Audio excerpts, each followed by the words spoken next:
Hello, Evil Cheese audience. Thank you for watching the channel. And today we have a special episode of Evil Cheese. I am Scott, and we're going to have a special card game versus card game battle to decide which card game reigns supreme. To enter, only one comes out alive. Get ready for Death Battle Card Game.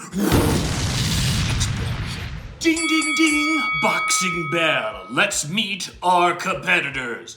In the blue corner, we have the feisty newcomer, Flip 7, a game by Eric Olson. Press your luck and race to 200.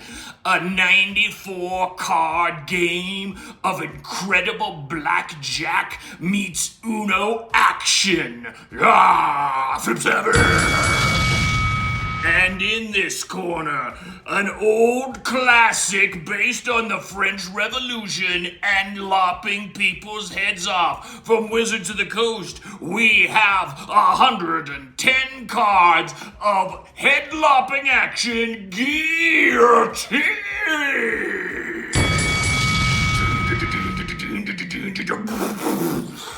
Explosion! Let's meet our newcomer first, Flip 7. This is a game that's getting a lot of traction everywhere because it's incredibly awesome. Like I said, it's so much like Uno version of Blackjack Baby that you won't believe it. So, you are playing essentially blackjack, and you've got number cards that are literally numbers on cards, but they also write it 11 on there just in case you don't understand the number. And the simple concept in this game is that there are literally 11 11s, 12 12s, 10 10s, etc., all the way down to there is 1 0 and 1 1. And that's important because as you say hit me and card after card comes out, you are trying not to not bust at 21, but if you get two of the same card. So, if you have an 11 out, you have a higher risk than if you have, say, a 2 out. You know there's only 2 2s in the entire deck. So you're going around from person to person saying, hit me, get an extra card, get an extra card. Then, if you do get to a full 7 cards with no repeats, and I'm looking through the deck here just to find a way not to repeat here, you get 7 cards and no repeats, you've reached the Flip 7. The round instantly stops and you get a bonus 15 points. It's a point accumulation game. But where the Uno part comes in is where you get some extra cards that do extra actions. Freeze, you can, if you draw the freeze, you could play this on an opponent's hand in order to freeze them where they are. They can't ask for any more cards. Boom, they're frozen. Or Flip 3, you could play this on an opponent, particularly if they're close to busting and then they have to do 3 more cards. And then there's also in here a Save Your Bacon card. I don't think it's literally Save Your Bacon, but it's like extra chance. And if you do flip over a repeat card, you get to take that repeat card and your Save Second Chance card and set them aside and continue to go. And lastly, in addition to the action trickier cards, you have bonus cards which can allow you to multiply or add on to your score. There's +4, 6, 8, 10, and then the super valuable ×2 card. So there's a way to really get a whole bunch of points in a single round of this game and catch up incredibly fast. So you're never out of the action with all of the action cards included in this game. So it goes round and round. What is one of the funnest things about this game? It's quick and easy to start. People get the concept, and it's like playing blackjack. So it's just like hit me, hit me, hit me as you go around. You could play as many as 7, 8, 9, maybe even 10 people at one time in this card game, not take up much space, and boom, go, and get people excited, oohing and awing based on should you go for it to get those extra points to catch up, or should you stay to maintain what you've got and make sure that you don't bust out big time. It's a hugely fun game. I've played at the holidays with family. I played more competitively with friends. Flip 7, the race to 200, an awesome, awesome game. But who and how does it stack up against another card game? We're gonna find out. Right, and our other card game, as I said before, Guillotine, which is now out of print from Wizards of the Coast.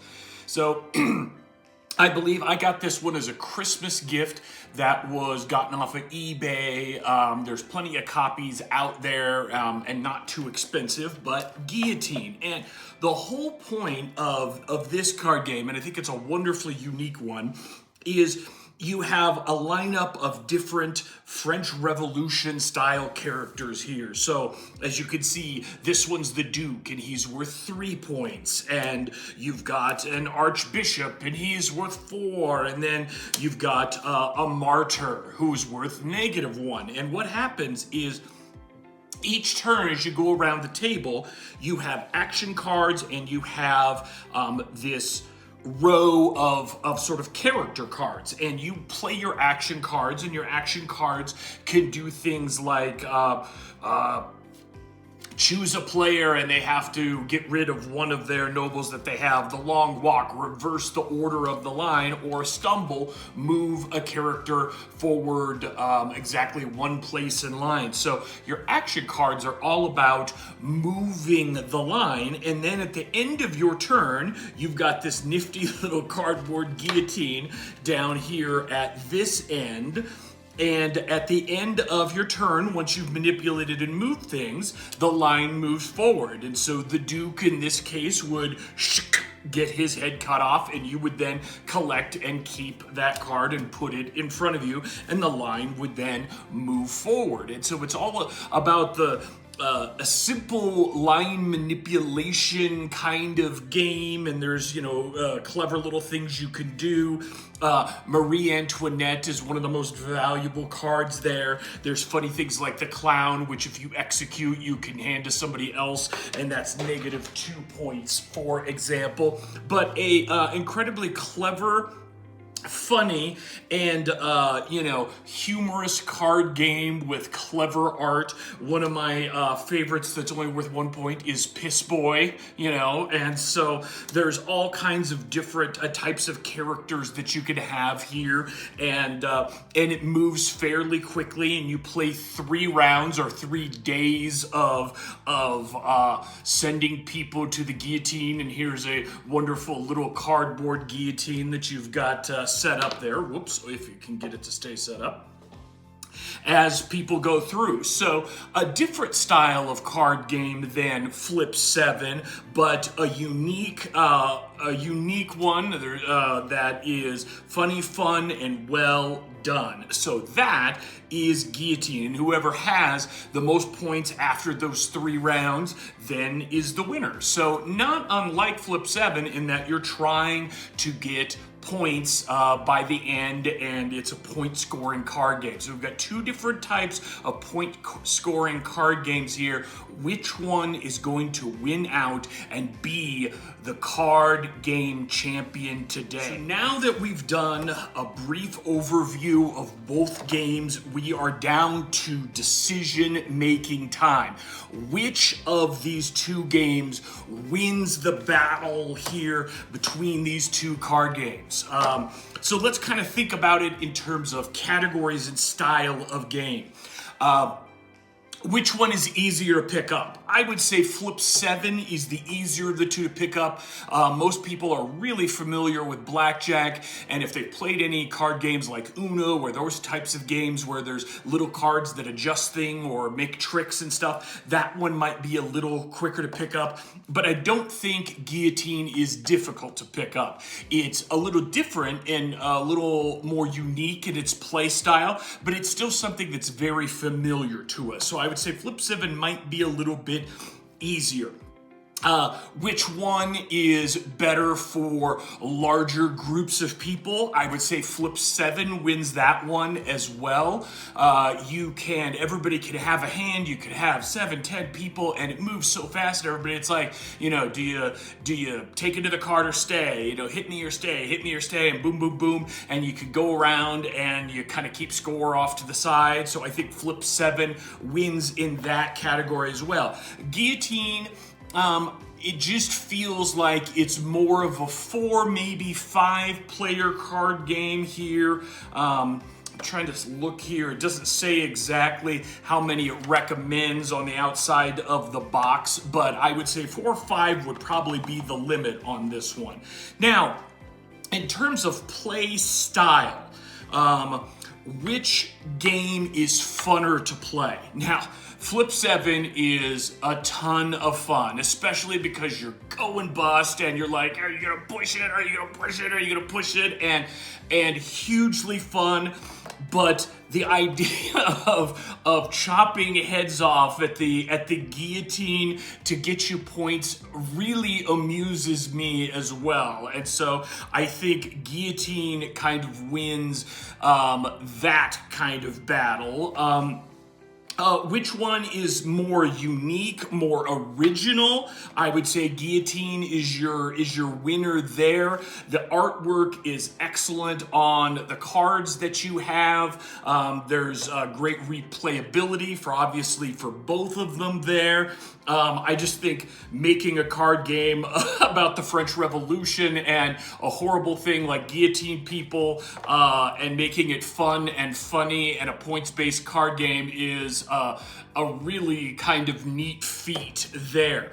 I absolutely recommend and love both of these card games, but we are in the business of making decisions here, and if I could only pick one card game to pick for the rest of my life, I think it would be Guillotine, in that it is original, unique, funny, fun, and family friendly game, despite the kind of like, you know, I mean, there's nothing gory about the, you know, the heads being chopped off. There's no blood in the cards or anything like that, but you know, you sort of know what's happening there. It does say for ages 12 and up there on there. I just laugh and have a fun time when playing Guillotine, and it's so unique. I have a great time playing Flip 7 as well, but I just don't think it's quite as unique as a game as Guillotine. So, in our first card game versus card game battle,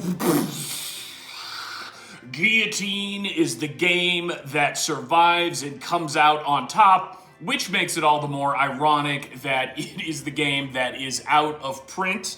Cost-wise, one last kind of little note, I have seen Flip 7 anywhere from $7 or $8 up to $15 at various stores. I've seen Guillotine 10 to 15 on eBay and other places grabbing a used copy of this game. So, 2 great games for you to consider, but in this battle, Guillotine reigns supreme and slices the head off Flip 7, much to its chagrin. But I would definitely be playing both of these games again, possibly on a playthrough. We've talked about having a playthrough with some friends with doing Flip 7 and having some playthrough videos. If you think that sounds great or you disagree with my evaluation of these 2 games, let us know. Comment on there. Let us know what you think, why I'm wrong, what your experience has been, or maybe if you're willing to try one of these games that you haven't played, tell us that too. So, thanks so much for this quick game versus game battle on Evil Cheese. Continue to watch more videos, like and subscribe. Thanks so much.